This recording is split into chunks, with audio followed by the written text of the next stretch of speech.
1 billion people. That is how many people are expected to watch the 2026 FIFA World Cup. 1 billion. And right now, somewhere in the world, 2 people are having a conversation about it in English. Can you join that conversation? Can you talk about teams, predictions, host countries, and match reactions without freezing, without searching for words, without going silent when someone asks you a simple question like, "Who are you rooting for?" If you have ever wanted to sound natural, confident, and real when talking about football in English, then stay with us.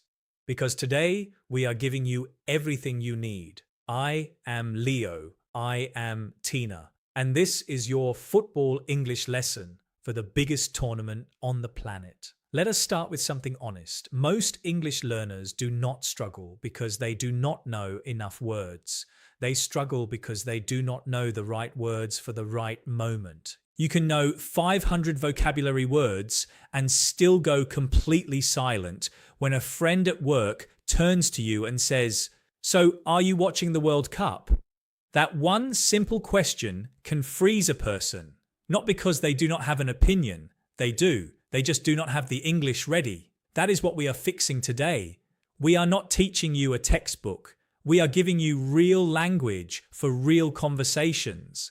The kind of English that actually comes out of people's mouths when they are excited, nervous, happy, or disappointed about football. So let us begin with the most basic moment. Someone walks up to you, maybe a colleague, a classmate, maybe someone at a cafe, and they say, "Are you excited about the 2026 FIFA World Cup?" What do you say? You could keep it very simple. You could say, "Yes, I am. I love big tournaments." That works. But here is something small that makes a big difference. Always add one reason, just one.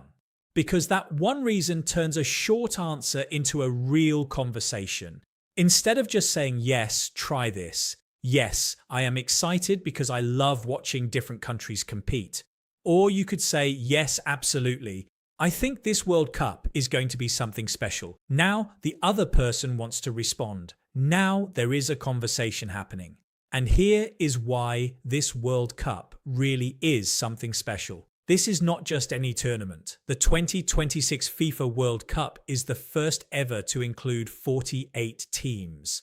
Before it was 32. That means 16 more countries have a chance to compete. 16 more stories, 16 more sets of fans. And this time, the tournament is hosted not by one country, but by 3.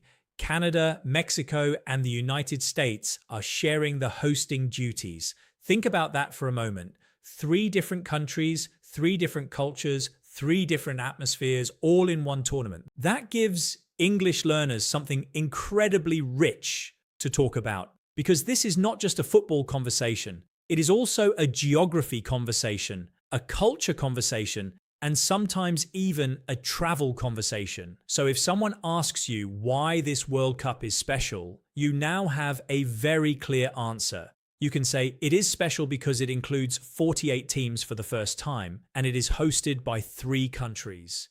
That sentence alone will impress people in any conversation. Now, let us talk about one of the most common questions you will hear during the World Cup season. Which team are you supporting? This question comes up everywhere, at work, online, with friends, with strangers.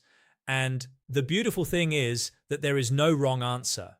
Some people support the team from their own country. Some people support a team because of a player they love. Some people just enjoy watching attacking football and they choose a team based on playing style. And some people, honestly, they do not have one strong favorite. They just enjoy the tournament. All of these are valid. All of these can be said in simple, natural English. Here are a few ways to answer. I am supporting Brazil because I love how they play. Or, I usually cheer for Argentina. Or, I do not have one team I support, but I love watching teams that play fast and create a lot of chances. That last answer is actually a very sophisticated answer because it shows you know something about football without being too specific. And here is a new word for you, playing style. A team's playing style is the way they choose to play. Some teams are very defensive, meaning they focus on protecting their goal. Some teams are very attacking, meaning they push forward and try to score as much as possible. Some teams are tactical, meaning every move is carefully planned by the coach. When you talk about playing styles, you sound like someone who really understands the game. And the good news is that you only need a few of these words to make that impression. Let us try a bigger question now. Who do you think will win the World Cup? This is the question that starts the most arguments and the most fun discussions. And here is the key thing to remember. You do not have to be certain. In fact, if you sound too certain, sometimes it sounds a little strange. Football is unpredictable. That is part of what makes it so exciting. So instead of saying something like France will definitely win, try something more natural. Try, I think France could do very well. Or, in my opinion, a few traditional football countries will be strong, but there might be some big surprises. Or even, I have no idea who will win. And honestly, that is what makes it exciting. That word, surprises, is one of the most useful words in any football conversation. Football always has surprises. A small country beats a big one. A young unknown player suddenly becomes the star of the tournament. A team that everyone expected to win loses in the group stage. These surprises are what people talk about for years. So if someone asks for your prediction and you are not sure, you can always say, I think there will be a few surprise results. And that always goes to make the match more exciting to watch. Speaking of the group stage, let us make sure you understand this vocabulary because you will hear it constantly. The World Cup begins with what is called the group stage. All 48 teams are divided into groups. In each group, teams play against each other a few times. The teams that perform well in their group move forward to the next part of the tournament. The teams that do not perform well go home. So the group stage is where everything begins. It is the busiest time of the tournament because there are many matches every single day. And many football fans love this period because you can see so many different teams in a very short time. After the group stage comes the knockout stage. And this is where things get truly intense. In the knockout stage, every single match matters completely. If your team loses, they are out. Finished, done. There is no second chance. That is what knockout means in sports. One loss and your journey in the tournament is over. You can imagine how much pressure this creates. The players feel it, the fans feel it, even people watching at home on their sofas feel it. And this is where the most dramatic, emotional, unforgettable moments in football history happen. Last-minute goals, penalty shootouts that make your heart stop. Teams that never expected to reach this far suddenly finding themselves one match away from something incredible. If you ever want to describe one of these moments in English, you can say, that match was incredibly tense, or I could not breathe in the last 10 minutes, or I never expected that result. Those sentences are simple, real, and exactly what people say. Now let us talk about a phrase that English learners sometimes do not know, but native speakers use all the time. Rooting for. If someone says, who are you rooting for? They mean, which team are you supporting and hoping will win? It has the same meaning as supporting, but it sounds a little more casual, a little more conversational, a little more like something you would hear between two friends watching a match together. So you can say, I am rooting for my home country, or I am rooting for the underdog team. Underdog, by the way, means a team that is not expected to win. Cheering for the underdog is very common in sports. Many people love to support the smaller team because there is something exciting about watching someone unexpected succeed. Let us also talk about watching habits because this is a very natural topic that comes up a lot. People often ask, how do you usually watch the World Cup? Do you watch at home? Do you go to a bar or a cafe with friends? Do you watch alone or in a big group? These are all things people genuinely want to know. And here are some natural ways to answer. I usually watch at home with my family, or I like watching in a cafe because the atmosphere is so fun, or I prefer watching alone for big matches because I get very nervous and I need to concentrate. That last one might make people laugh, but it is a very real answer that a lot of people relate to. Atmosphere is a word you will use again and again in these conversations. The atmosphere means the feeling of a place or a moment. In a stadium full of fans, the atmosphere is electric, loud, emotional, and unforgettable. When you watch with friends in a living room, the atmosphere is warm and fun and full of reactions. When you watch alone late at night, the atmosphere might be quiet and focused. You can describe any situation using this word. The atmosphere in the stadium was unbelievable. Or the atmosphere in the bar was incredible when the goal went in. These sentences feel very real and very natural. Now let us talk about match reactions, because this is maybe the most fun part. When something happens in a football match, people say things very quickly and very emotionally. You do not have time to think about perfect grammar, you just react. And the good news is that the phrases people use in these moments are very short and very easy to remember. What a goal, that was so close. What a save, he should have scored. They need to defend better.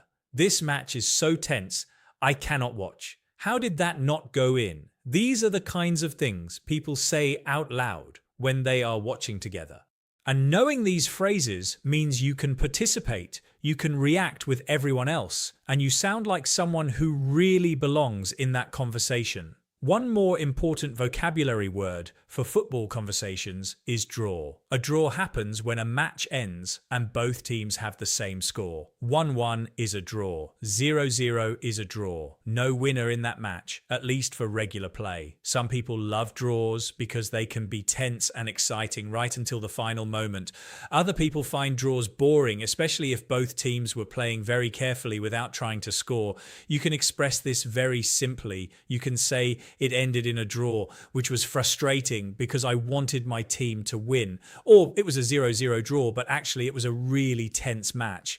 Now let us talk about the host countries, because this is one of the most exciting talking points of this particular World Cup. 3 host countries means 3 very different experiences. Mexico has one of the most passionate football cultures in the entire world. The fans are loud, colourful, emotional, and completely devoted to their team. The atmosphere in Mexican stadiums has been legendary for decades. The United States is one of the largest countries in the world, and for this tournament, the events and stadiums will be enormous. The cities involved include some of the biggest and most internationally famous cities on the planet, and Canada is a country that many football fans are genuinely curious about. Football has been growing rapidly there, and many people are interested to see what kind of atmosphere Canadian fans will create. So if someone asks you which host country you are most excited about, you have so much to say. You can pick one and explain why.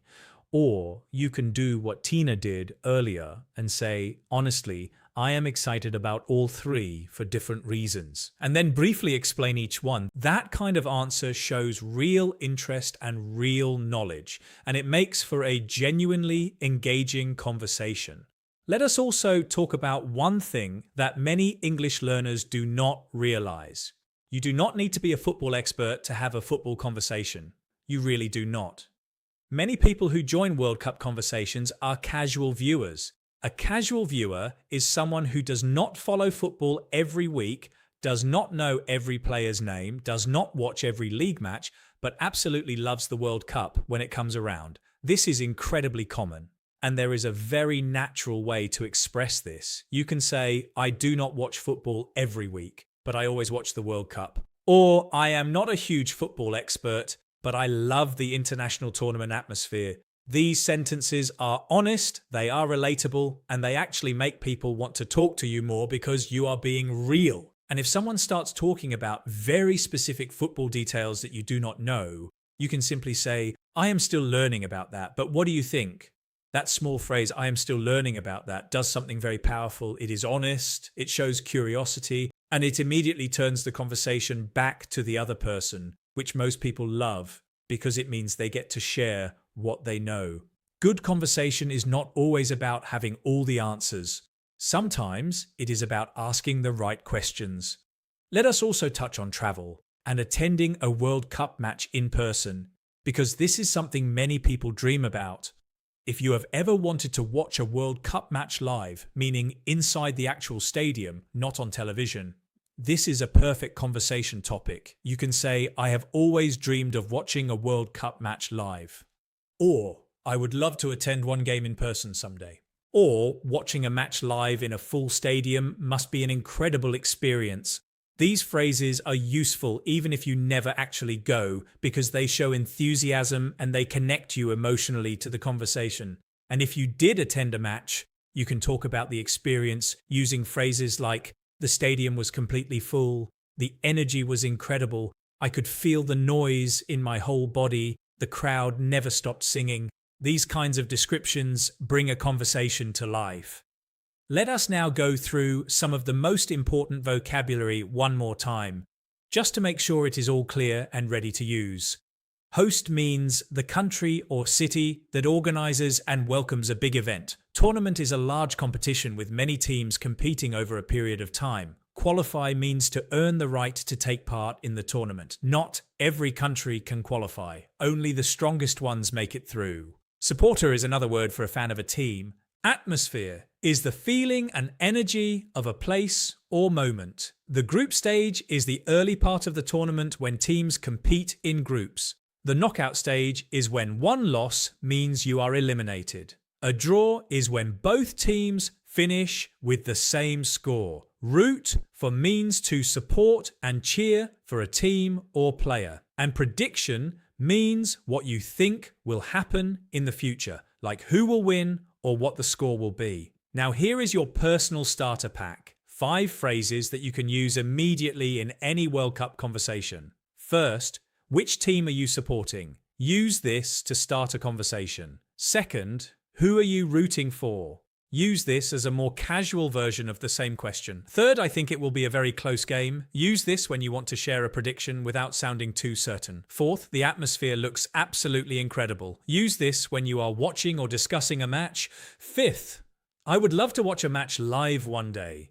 Use this to express a dream and connect personally with whoever you are talking to. With just those 5 phrases, you can enter almost any World Cup conversation and feel comfortable. You can ask questions, give opinions, react to news, and connect with people who love football. And as you keep practicing and keep listening, more phrases will come naturally. Language grows when you use it, so use it. Talk about football at lunch, write a comment online, text a friend a prediction. Every small moment of using English is a step forward. So here is our question for you today. What are you most excited about in the 2026 FIFA World Cup? Is it a specific team? Is it the atmosphere? Is it the 3 host countries? Is it the expanded format with 48 teams? Or maybe it is something more personal, like watching with family or dreaming of attending a match live. Write your answer using this simple structure. I am most excited about blank because blank. Or try this one. I am rooting for blank because blank. These 2 sentences are simple, clear, and they practice real English at the same time. Share your answer in the comments below. We love reading every single one, and we will be right there reading along. Thank you so much for spending this time with us today. If this lesson helped you, please give it a thumbs up and subscribe to the channel so you never miss a new lesson. Football is happening. Conversations are happening, and now you are ready to join them. Keep learning, keep speaking, and enjoy every match.